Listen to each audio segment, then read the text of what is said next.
Boy 50.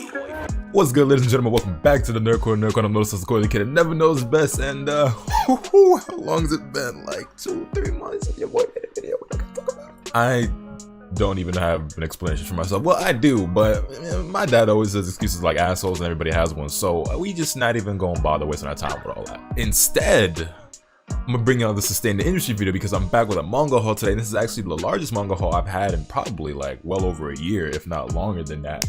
I think I got maybe like 15 volumes here to show y'all today, so we're gonna get into them pickups. Oh, but before we do, what y'all think of the set? You know, it's looking kind of clean with the lights and the mic and the ooh and the ah and the you feel me? Yeah, so I've been making constant upgrades to like the setup and everything because I've been streaming a lot over on Twitch. So if you don't follow me on Twitch, I'm actually pretty consistent over there, believe it or not. Twitch.tv/LotusAsakura, links in the description down below. Go ahead, follow me on Twitter as well if you don't, because that's the best way to always keep in touch with me and keep up to date with me. But yeah, Sustain the Industry, manga pickups, let's get it. Up first, we have 3 volumes of My Hero Academia, volumes 16, 17, and 18, and volume 19 either just came out or is about to come out next month. I actually can't quite remember. But yeah, y'all know and love My Hero Academia. Phenomenal series, I enjoy it quite a lot. One of the most popular and honestly one of the best like shonen series going on right now. Definitely one of the better series in Shonen Jump in my opinion.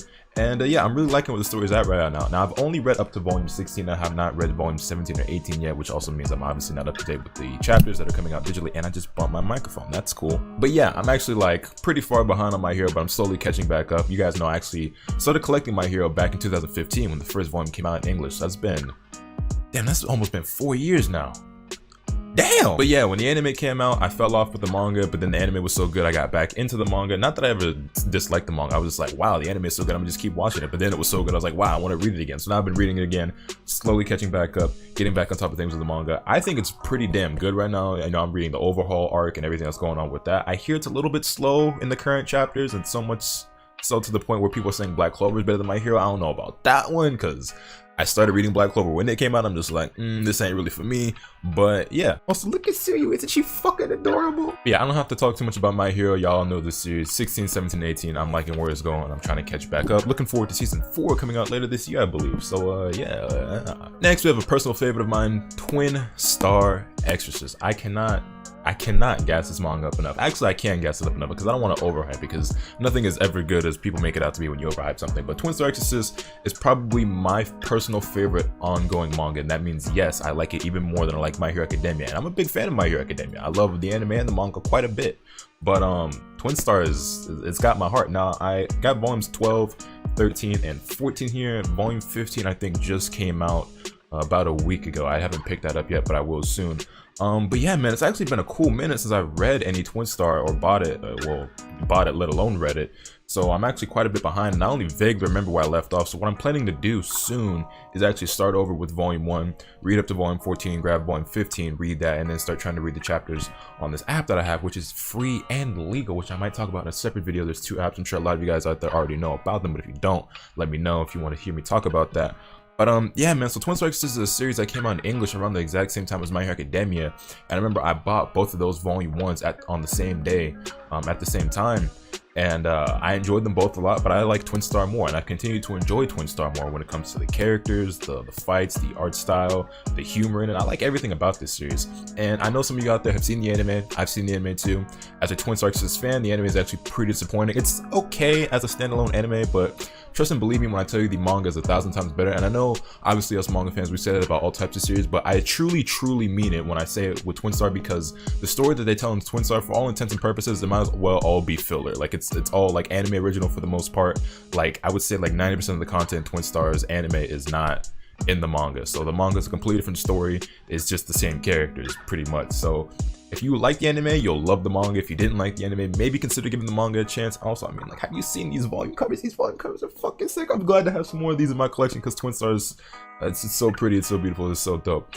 But yeah, glad to have some more of that in my collection. Looking forward to actually starting over from the beginning because, like I said, it's been a while since I read it, so I gotta like give myself a refresher on that. But yeah, 3 volumes of Twin Star, 12, 13, 14, and on to the next. Up next, we have volume 2 of Dr. Stone. Now, this is a volume I actually picked up with 2 other volumes earlier this year when Books and Me was having a buy 2 get the 3rd for free, and this was just one I decided to throw in because I read volume 1 whenever that came out. That was some months ago now, and I really liked it. Senku seems like a really cool main character. I liked him a lot. I like Boichi's art style. I'm always really like, I'm a sucker for the genius characters, you know, the billion IQ, unrealistic intelligence level characters that would never exist in real life. Like I like the prodigy type characters. I guess I've always really been a fan of that. So yeah, and then not to mention that Tsukasa seems like a really interesting antagonist because spoilers I guess for the first volume, but when they freed him from the stone, I did not expect him to be as intelligent as I guess he's going to be, because I'm assuming he's going to end up being the main antagonist, if not for the whole series, at least this first arc. So yeah, I'm really interested to see how he develops. I wouldn't really call him a villain yet, even though he has some villainous qualities, but he's definitely seeming like the main antagonist for now. And that comes as a surprise because, I mean, I guess that was somewhat predictable, but I figured he was just going to be an ally, but more than anything, I expected him to be more brawn than brain, but I guess that's not really the case. So Senku, really dope character, and then you got Yuzuriha, who I'm a big fan of Yuzuriha just because she has the same name as my favorite character from Under Night, Yuzuriha. You know, Onesan, I'm here for it. So yeah, looking forward to see how this series plays out. I love the humor in it. I love the battle of wits, the race against time, so to speak, I guess, between Senku and Tsukasa, and just, you know, all the science behind it. I'm not even really a big science fan, but just the way that they break it down and present it, its manga format is pretty cool to me. I'm looking forward to see how this series unravels. Up next, we have volumes 7 and 8 of Platinum End with some of the illest manga covers in the game, especially this one in particular. You know, I love these colors, and I don't really know if it's picking up on camera right now, but all of the Platinum End volumes have this really dope prism effect that you probably can't really see all too well. But yeah, man, Platinum End, one of the most polarizing series in my collection for sure, one of the most polarizing series I think is currently ongoing. It's brought to us by Tsugumi Oba, Takeshi Obata, the same creators who brought us Bakuman, same people who brought us Death Note, which I'm sure you're all very familiar with. But yeah, man, this is a series that had a lot of hype going into it because of who's behind it, and a lot of people were ultimately let down and disappointed by it because it's not the most original and it's extremely edgy, and I understand why a lot of people don't like that, and then some of the themes and concepts presented in it just aren't for everyone's taste. But for me personally, I'm all about that edgy bullshit, bro. I'm here for it. So, you know what I mean? Even if the concept isn't the most original and it's almost the exact same thing as Future Diary, I love Takeshi Obata and Tsugumi Oba's take on it. Not to mention that love it or hate it, everybody acknowledges pretty much as some of the best artwork you can get in manga, and in my personal opinion, I think it's Takeshi Obata's best work in his discography. Is it called a discography if you're a manga, or is it more like a bibliography? Either way, art's phenomenal, covers are sick, as I'm sure you can see, and yeah, I'm really enjoying it, man. Up next, we have Boruto, Naruto Next Generations, Volume 4 and 5, and I mean, I'm enjoying the series, but I'd be lying to myself if I said I liked it as much as I like Naruto. Even the first few volumes of Naruto are definitely superior to the first few volumes of Boruto, which I can't lie, it's kind of disappointing, especially considering that I feel like this series had potential to be just as good, if not better, than Naruto. And I feel like the characters in here are more likable, at least for me, right? Because like Boruto, for example, he's the main character, and I like Boruto's character more than I ever liked Naruto. I just feel like Boruto's a lot cooler. He's, you know, for one, he had a lot of potential to be great, like in more ways than one. Like he's got the genes, he's got Naruto's genes, he's got, you know, Hyuga DNA. He's actually pretty intelligent. He's pretty skilled. Like he's got a lot more going for him than Naruto ever did. And it was just like, I was really excited to see, you know, how he utilized that and, you know, what became of his character. And so far, I can't really say I'm too impressed, but I mean, me being the Naruto fanboy that I am and the long time reader of the series, like I was always going to read and collect Boruto anyway. And it's not like I dislike it. It's just not that great, but I'm gonna keep buying it anyway. As always, my biggest complaint with this series continues to be Miki Ikemoto's lackluster artwork, which is even more of a bit of a slap in the face when you see Samurai 8, which is Masashi Kishimoto's new work that just came out yesterday as the recording of this video, and is drawn by Akira Okubo, who's actually the brother of Atsushi Okubo, the creator of Soul Eater and Fire Force. But yeah, so Masashi Kishimoto's writing Samurai 8 and like helping Okubo with, like, you know, thumbnails or whatever that he can go off of, and the artwork in that is pretty superior to what we're getting in Boruto, at least in my opinion. So it kind of makes me look at Boruto with even more of a side eye, like, oh man, you could have been so much more. But here I am still spending money on it, so it is what it is. Next we have volumes 3 and 4 of Dragon Ball Super, and I'm not currently reading the latest chapters that are coming out, but since I'm so involved with the Dragon Ball community and I'm exposed to so much of it on Twitter, I pretty much know everything that's going on, what with Moro and all that stuff, and it seems pretty good, it seems pretty cool. Well, I use the word good loosely. It seems pretty interesting, it seems pretty fun, it seems pretty cool.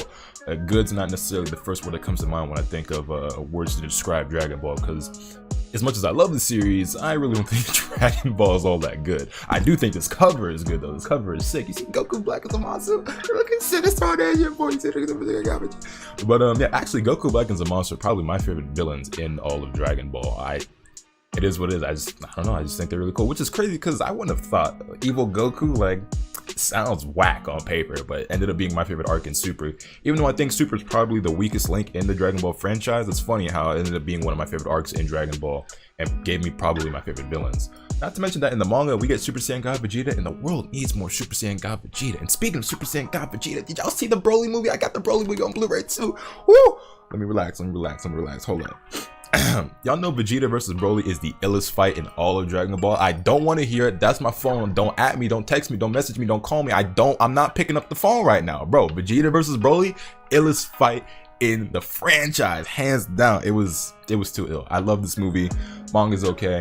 I'm enjoying it. Like, it's similar to Boruto, but I like the Super manga more than I like the Boruto manga right now.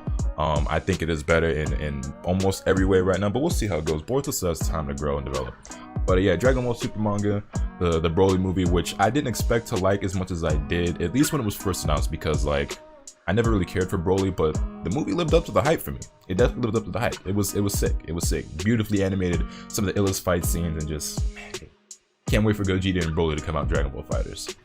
And last but not least, we have 2 volumes of One Punch Man, volumes 10 and 11. Now, I know I'm still several volumes behind on this because I think we're up to volume 15 or 16 in English, maybe even 17. I'm not exactly sure. But these were 2 volumes I threw in the cart as basically cart toppers, I guess you could say. I had 10 volumes in my cart for the Barnes & Noble buy 2, get the 3rd for free.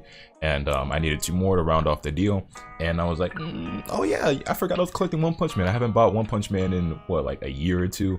Because I remember I bought the first 9 volumes off Right Stuff back when they were having a bundle deal to get the first 9 volumes for like 40 or 45 bucks or somewhere around there. You guys know Right Stuff is usually where I buy the majority of my manga. It's where the majority of that collection has come from. But Barnes & Noble was doing the buy 2 get the 3rd for free. On top of that, though, there was a coupon code for like another 20% off. So it was a pretty great deal. And I guess the only real reason why I didn't buy more One Punch Man to like at least get the collection more up to date was just because I was just trying not to spend too much money. But maybe I should have done it anyway, just because like it would just been a few more volumes. It would just been like another, what, $20 or something. But whatever. One Punch Man volume 10 and 11. Really enjoyed season 1, which is why I started collecting the manga. Really enjoyed the manga, and I don't know why I never bought more of it. I guess it just wasn't a high priority. But yeah, I've been hearing some not so great things about season 2 of One Punch Man. I haven't watched it yet for myself, so I don't really have my own opinion of it, but from what I've seen, it's not looking so hot, I'm not gonna lie to you. And honestly, this was to be expected. A lot of people did expect this because Madhouse set the bar so high that it was gonna be hard for any studio, let alone JC staff, to live up to it when they're not even used to handling series such as this, these high-octane, action-packed series like One Punch Man. So it's what it is. Like I said, I haven't watched this, so I can't really speak too much on it, but at least the manga is still fire, because I mean, I haven't read these 2 volumes yet, but the first 9 volumes are great, and I've only heard nothing but great things as the manga has continued. So yeah, looking forward to more.